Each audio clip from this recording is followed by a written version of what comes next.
Sinem'in mutfağına hoş geldiniz.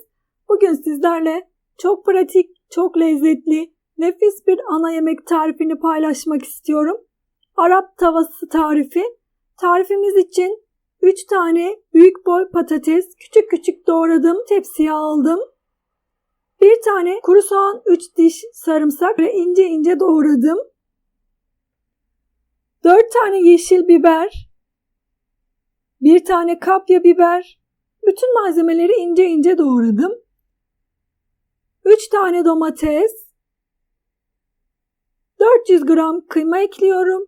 1 yemek kaşığı domates salçası, 1 yemek kaşığı biber salçası, tuzunu ekliyorum. Pul biber, karabiber, kimyon, yarım çay bardağından biraz fazla sıvı yağ, 1 su bardağı su ekliyorum. Baharatlarını damak tadınıza göre ayarlayabilirsiniz. İyice karıştırıyorum.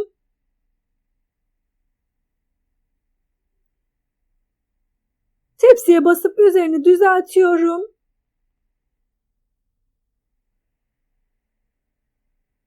Yağlı kağıdı ıslatıp suyunu sıktım. Üzerine kapatıyorum.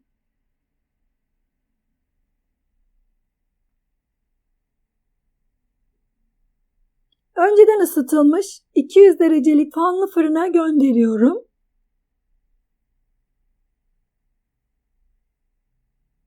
...30 dakikanın sonunda kontrol ediyorum. Patateslerim pişmiş, yemeğimiz hazır. Ama üzerinde kızarmasını istiyorum. O yüzden üzerini açıyorum. 10 dakika daha pişmeye bırakıyorum. 10 dakikanın sonunda yemeğimiz hazır. 5 dakika dinlendirdikten sonra servis edebilirsiniz. Çok pratik, çok lezzetli, nefis bir ana yemek tarifi. Böyle pilav eşliğinde sıcak sıcak servis edebilirsiniz. Mutlaka denemenizi tavsiye ediyorum.